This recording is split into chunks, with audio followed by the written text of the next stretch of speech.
Okay guys, we're starting in on the solar part of it again. We've been all over the place on where we wanted to put it. Originally wanted to go in the luggage bay. Unfortunately, there's just not enough room there. And I can't stand up my Multi-Plus like is preferred. But we got to do what we got to do to put it in. So we are going in the very front compartment where the batteries are also going to be, but there will be room around them, for them. That's not going to be a problem. So right now we're working on, we have figured out the staging and we are working on making the mount. So to make it easy for us, we're going to mount all of our stuff on this board first and wire as much as we possibly can, and then we are going to slip it up into the front of the bay in the compartment and hook up the rest, and hopefully this all works out for us. Right, Dennis? Hope so. So far it's going to work, and if not, we'll just keep doing what we always do. Just wing it. Okay, till the next one, that's all. And okay, this is where we're at. At this stage, we've covered, we've mounted, and then now we got to wire most of it.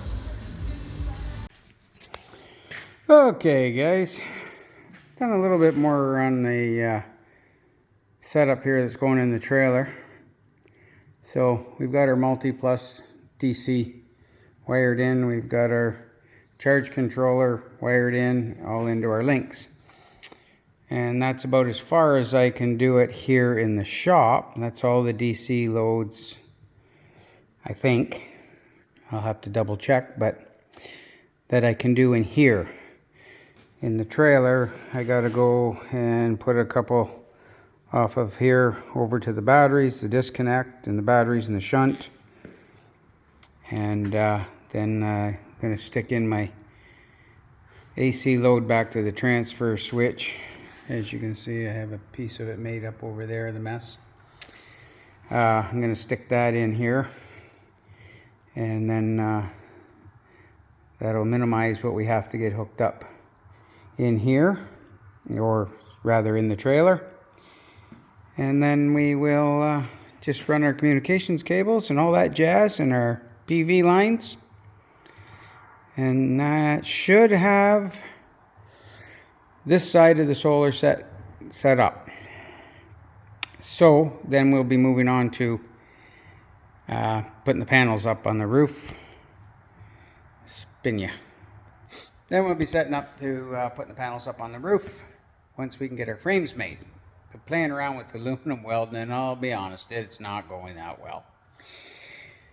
So we got to do a lot more practice at that, or I may have to find somebody that is good at aluminum welding to bang these frames together for us. Either way, we'll take you along. You'll find out what we do one way or another. Okay guys, we did a little bit more on this today. We managed to get her stuck in place after a little bit of wiring, and I'll turn it around here and show you what we're doing and how it's going to be. Okay, so this is the front baggage compartment, and by doing it on the board in the shop made it really easy in order to be able to put it up in there. So most of the DC's done. So now, like I think I mentioned before, that was existing solar stuff and cables that were in that battery compartment that we removed to do the water system. So it goes to an existing solar 400 watts on the roof now. It's just going to stay in place, and we're going to add the new system to it and connect into it. So we do have to make up a couple cables for there to come down to the disconnect, one to the shunt, and then the battery cable. We have got the one power cable AC feed out. We'll bring the other AC feed in, and then our communication cables probably all in through that hole. So we only have the one, and get them tied into here where they have to go, and our solar. And then that one lonely cable up here is our ground. It's going to go up there. So that's where we're at so far. Till the next one. Hey guys. Nice hair, eh? Supposed to go for a haircut, but haven't had time to get up there yet, but maybe in a day or two. Anyways, I'm going to show you how I made my cables up. Again, not a how-to, not a this is how it's got to be done or anything like that.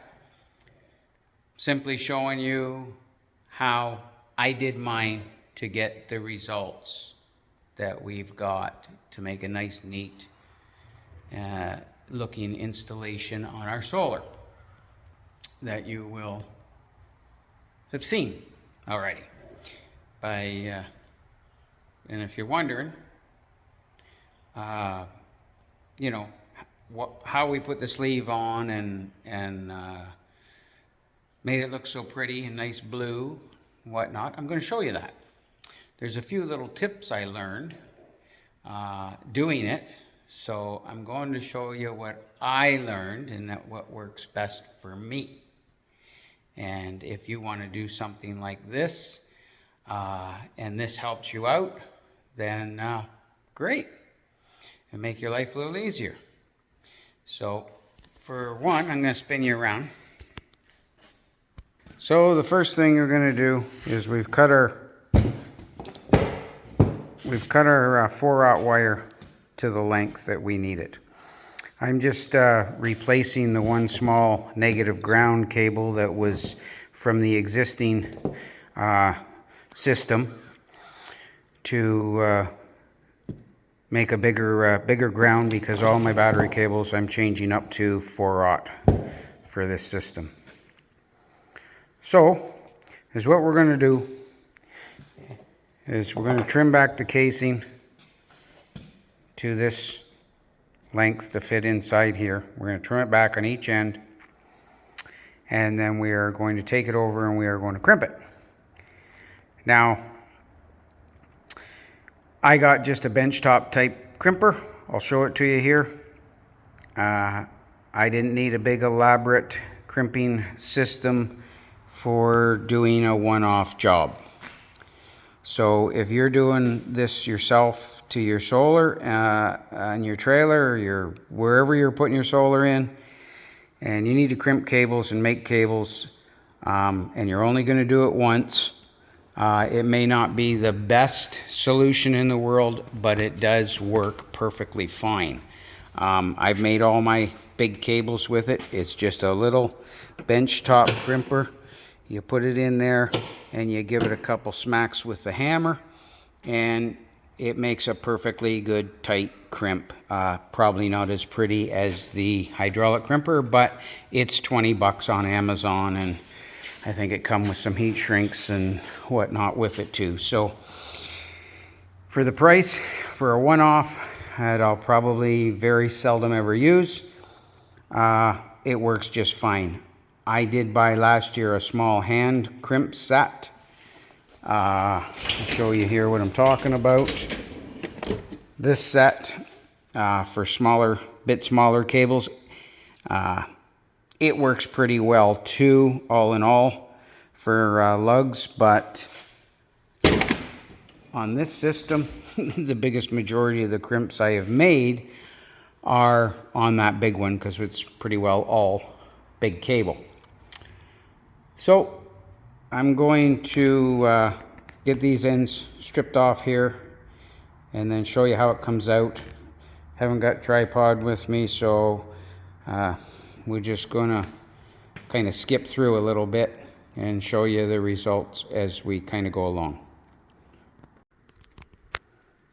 Okay, I stripped the ends off, and I just use I know it's not totally proper, but I just use my cable cutters and I go very carefully and just score around the rubber and just trim it off.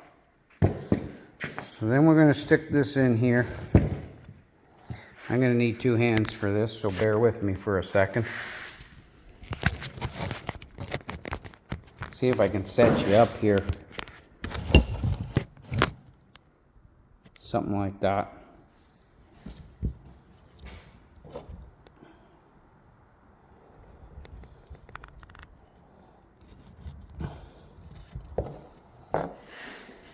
Okay. I'm just going to kind of demonstrate the one end here because I got to clock these cables a certain way, these ends. So I like to push it on nice and tight. And we come over here to the bench crimper. And if I can set you up so that you can see what I do. We push that in nice and tight. We set it in there. You're probably going to go for a bounce.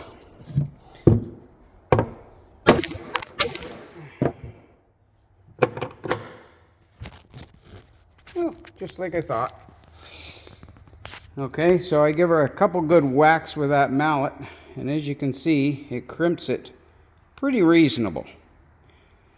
I pull on every one, and it's a nice tight crimp.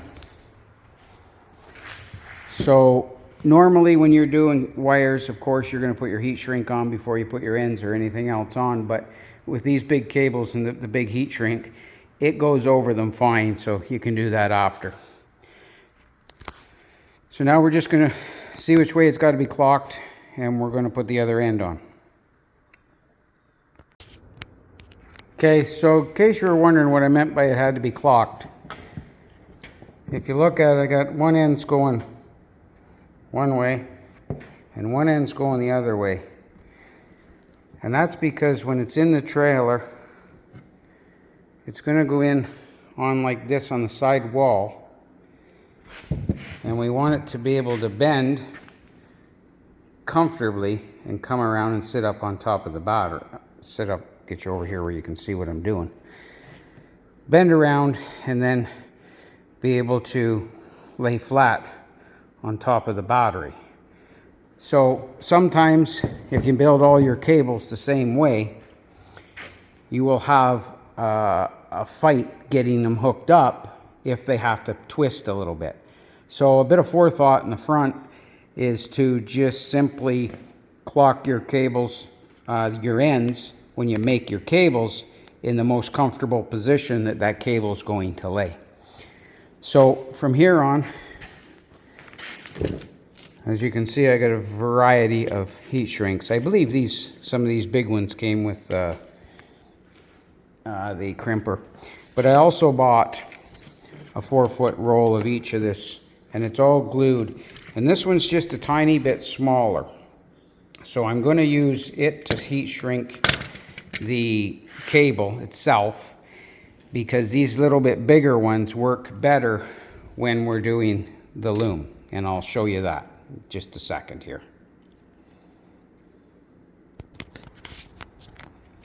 Okay, so I simply just cut off a couple pieces of that. I'm not the best doing things one-handed trying to hold a camera here, but anyways. And then we just slide it over the ends. Get it positioned where we want it. And then we'll go turn on our heat gun and we will heat shrink that.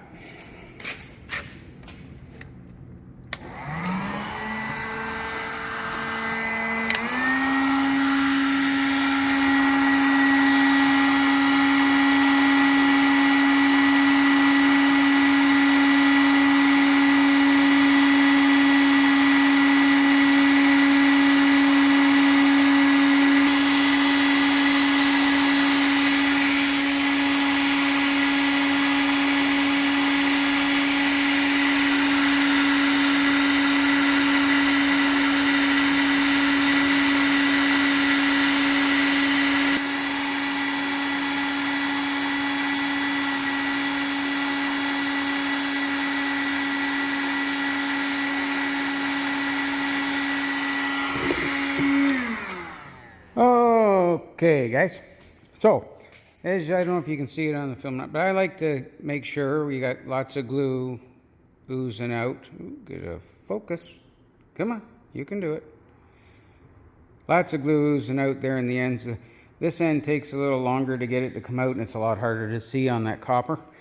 But as long as you got some glue oozing out of there, you know it's shrunk and it's sealed. Now, the next step here is I take and I put this loom on it. Now, I also heat shrink the ends of the loom because that holds it locked on nice and tight and keeps it in place. Now, there's a couple tricks with the loom, and I know somebody out there is going to have a question and they're going to say, well, why are you heat shrinking twice? Why can't you do it when you put the loom on? Yes, you can. Is it quite a good seal? No, it's not. So I do it this way because the purpose of the heat shrink with the adhesive in it here is to seal that casing to that end and not allow in any moisture and dampness and stuff like that to get at the wire and start causing you corrosion and problems. If you were to do it with just the heat shrink when you do the loom, I'm sure you could heat shrink the end, but it's not going to seal the casing here to the end because this is quite porous. As you can see, it expands and you can see through it. So when you heat shrink over this, you would still get down through underneath the casing and then into your end. That's why I don't do it. If you just want to do it that way, save yourself some heat shrinking and whatnot. If you choose to do this, that would be totally up to you. So I'm going to go ahead and put this casing on and show you a little bit of that. Okay, not totally sure if you're going to be able to see this because I can't see what I'm recording exactly because I'm doing it on my phone. I know it's not practical, but anyway, see this stuff here. You pull it along the length you want, roughly, within reason. Now, on smaller cable with the loom,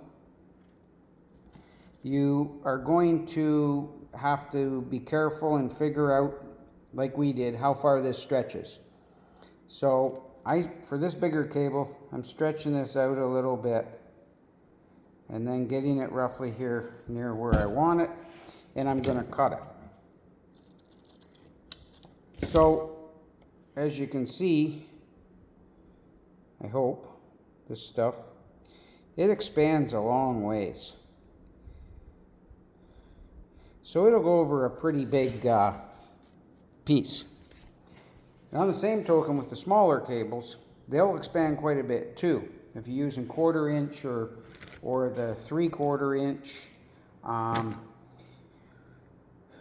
if you pull it out as long as your cable is, you will put it on, and when you stretch it tight, it'll be too long. So you have to keep that in mind when you're putting this on, that you need to be shorter than where you want to end up with it as it stretches out. And of course, the smaller the cable, depending on the size you're using, the further it's going to stretch out. Now, of course, you're not going to put this 1-inch stuff on a couple wires. You're going to use 1/4 inch for that, and you'll find out then how far it does stretch. It also, you can't just slide it on. You have to push it so it expands from the end, like so, until you get it to where it is. Now, when it's just loose, you can see, hopefully, the distance that it's short of the ends. So now you take this and you stretch it out.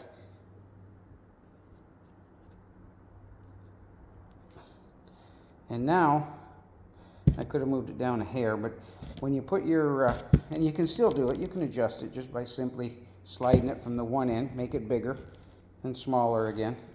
See, so now we're we're back to stretching it out there, and we stretch it out there. It makes it nice and tight, and it's right up to the ends where you want it. So then you take this, I use anyways, this bigger heat shrink because I don't have to fight with it as much.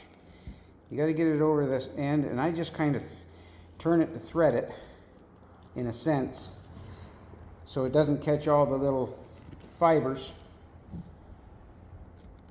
and peel it all back. If you just kind of thread it on there a bit, and they'll come back like so, and then you stretch it back out, slide your heat shrink back over it. Now, one thing I'm going to tell you is when you're doing your heat shrink on this, be very careful of the heat gun not to get too much heat on this loom, as it will melt. Okay, so I'm going to go over there and I'm going to heat shrink this. I'm not going to bore you with that part again, and then I'll show you the finished result.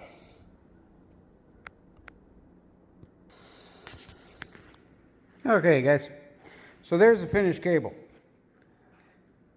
Yeah, it takes a few minutes longer to put the coating on it, the loom on it, and you know, heat shrink it, but that's not bad in the big picture to make it look much more presentable in your rig.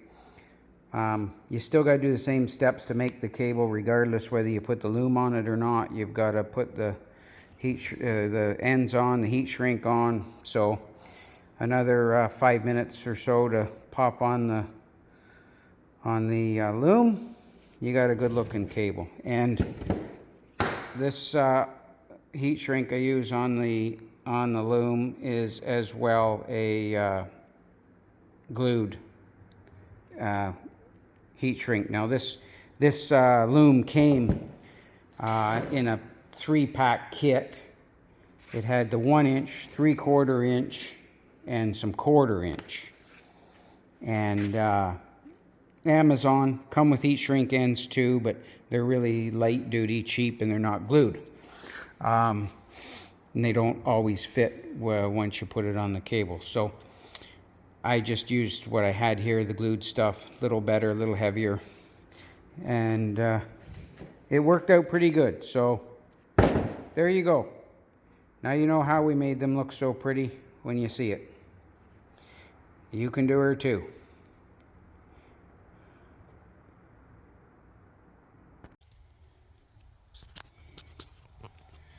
Hey guys.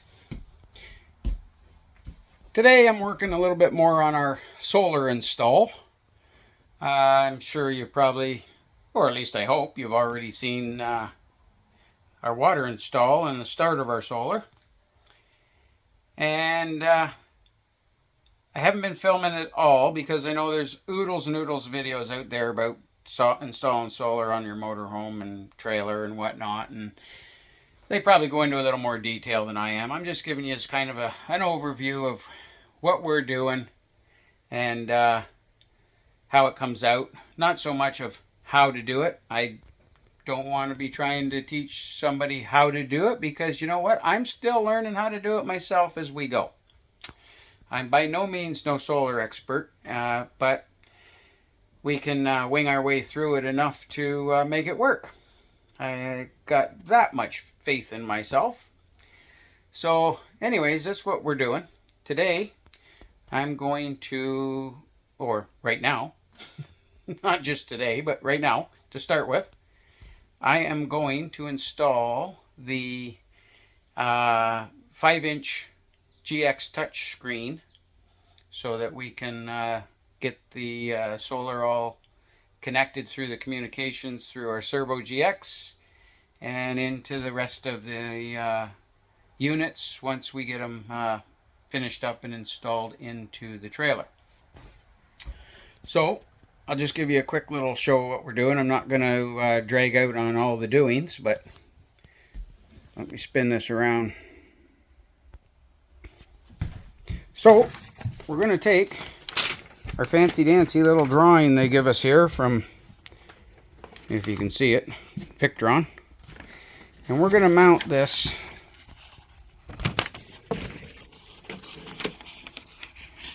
right here somewhere that's comfortable to look at and operate. So we're going to drill 3 big holes that they recommend. And I hate drilling holes in my trailer. But anyways, to install this screen, we got to have them. This is a channel, a Chase. As you can see, it's got the hot water controls, my EMS, and the other inverter.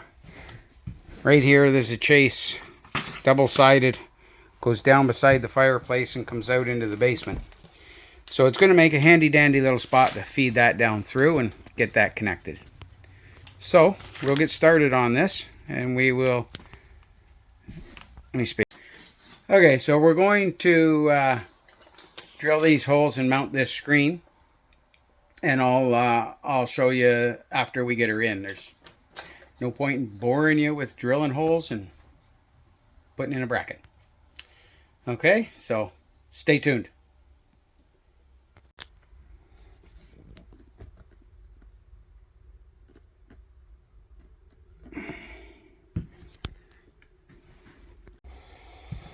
Okay, we've drilled our holes. We mounted our bracket. Checked it for level on the money. Way we like it. And as centered as possible in that little cavity. Now they give you a couple different mounting options here. As you see, I just screwed mine in.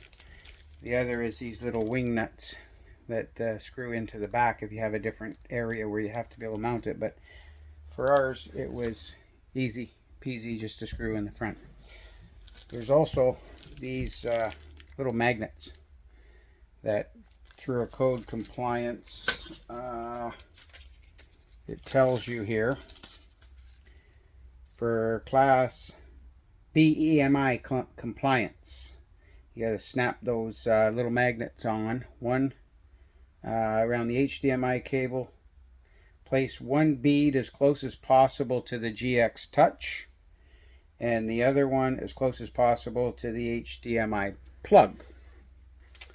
So we'll have to do that after we get it fed down in and underneath before we plug it into our servo at the bottom. And I'll just have to get it snuck in this little hole here on top. But now I'm going to mount the screen.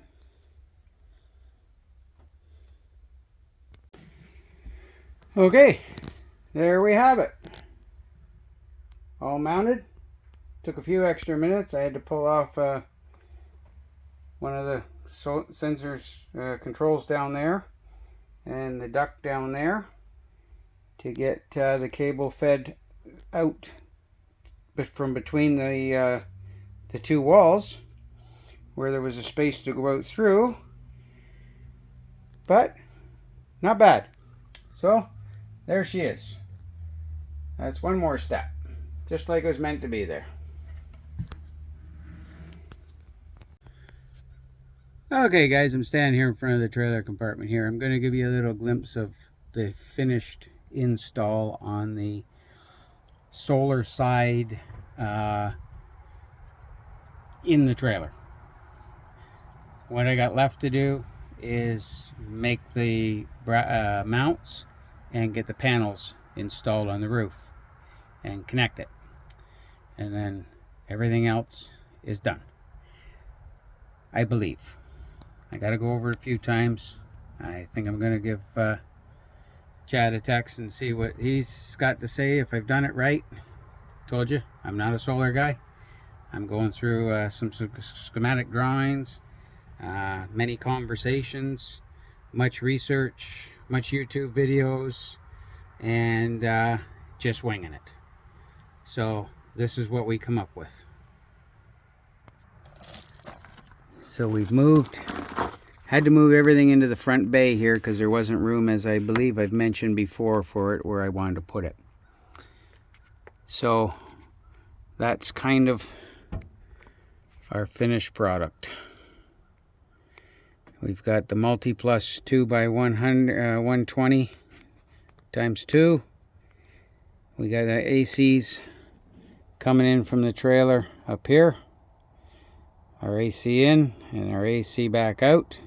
Our communication cables are all coming through that hole as well.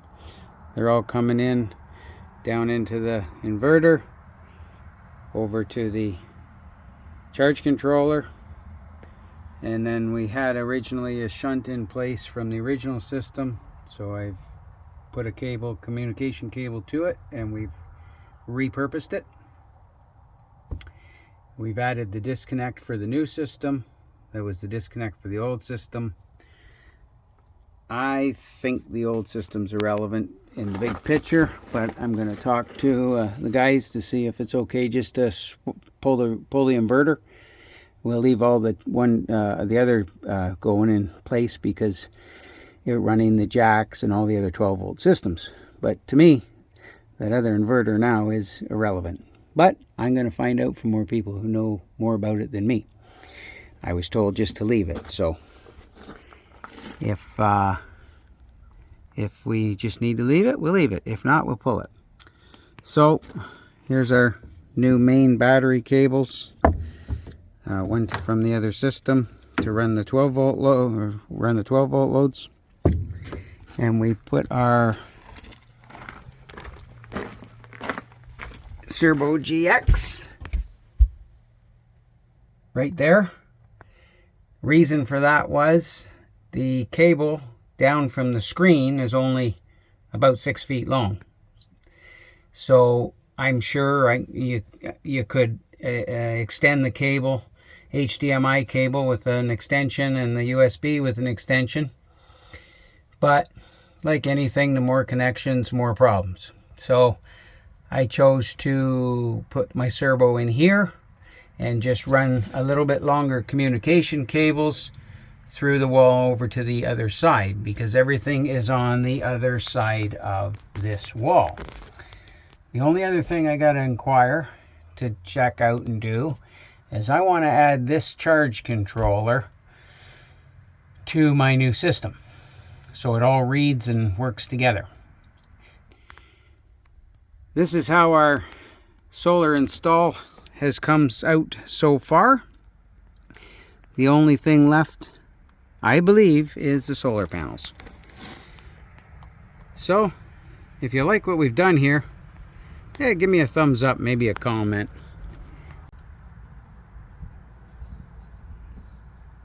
There be's the finished product.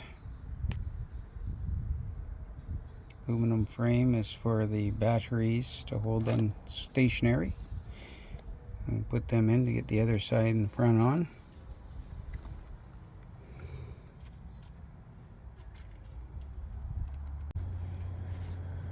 Final result, up and running. See, lights on, batteries absorbing, batteries in, all the other system in. Makes for a neat, compact installation. Go inside quickly and show the screen is up and running. She's inverting, microwave's on. We are plugged in now after our test to shore power. But there's the screen going. You can see with being plugged in, we don't have no PV coming.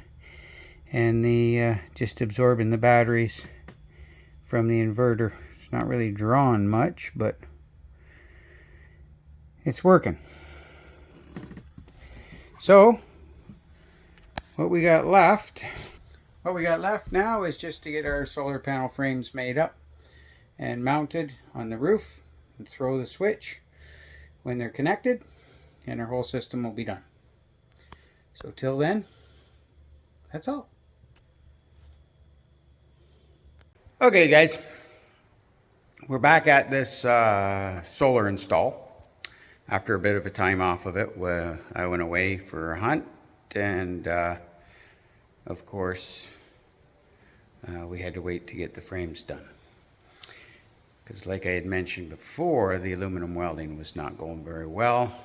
We got a different welder and stuff, but just cheap ones because I only have a one-off thing. So I decided send that all back because I don't need my panels flying apart and coming off the roof because we didn't do a good job of welding. So I found a welder not too far from me that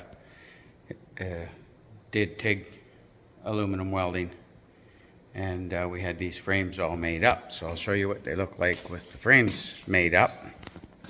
Spin you around here. Okay, so that's one frame. That's the small frame for the single panel. So he did a pretty decent job of welding them all together for us. I'm happy with it.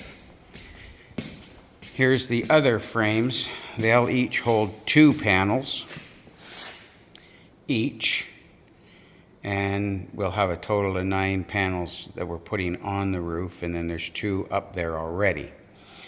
So that'll give us around, I believe it was 2,300 watts on the roof. So as you can see how the frames are done, we've got them made to hold 2 panels, the little standoff feet,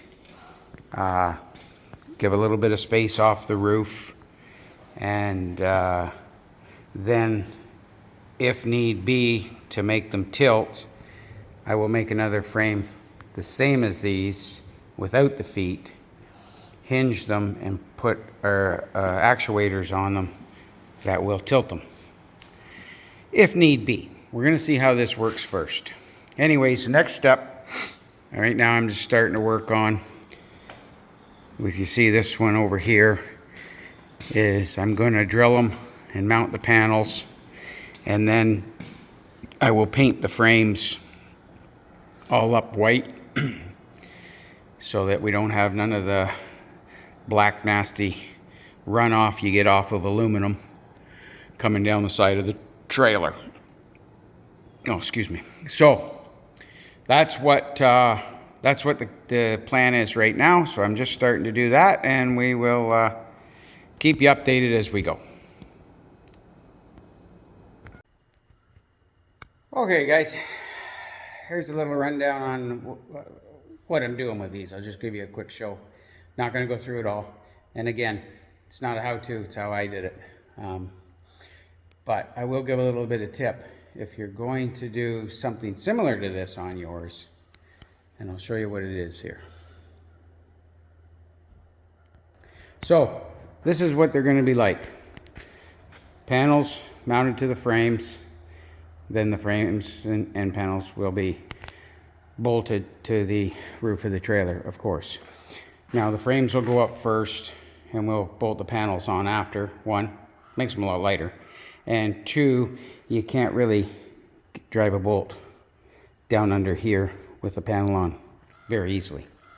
Anyways, little tip is, if you're doing something similar like this and you're drilling your panels, take a piece of wood wherever you're going to drill and put it under to protect it, because no matter how hard you try, when you drill this hole through the panel, you will slip down and you will drive the drill bit into the solar panel.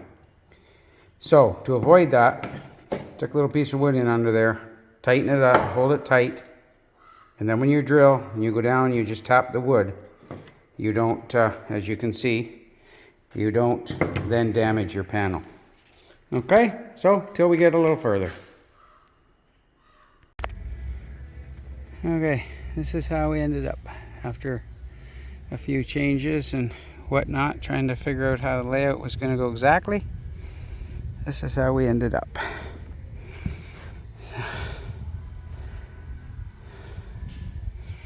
So she's all mounted, sealed. Now we're just going to wait for the sealer to cure, and we will mount the panels.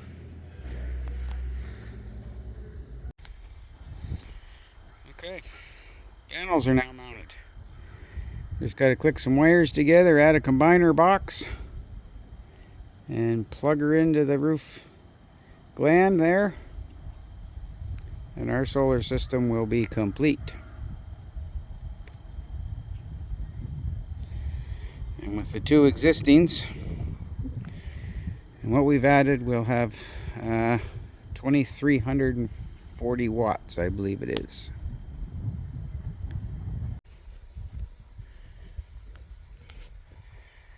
Okay, this is our finished install on our roof for our panels. They're all in. They're in 3 series strings and then joined in the combiner and parallel down. Keep our amps within our specs. Combiner box all sealed and done. Wire cable management, tie strap together, strapped onto all the feet so that they don't flop all over the roof. Keeps them neat and tidy, at least as neat and tidy as you can. So factory panels here. We got room over here for another panel or two if we need it. So this gives us 2,340 watts on the roof. So until the next project, that's all.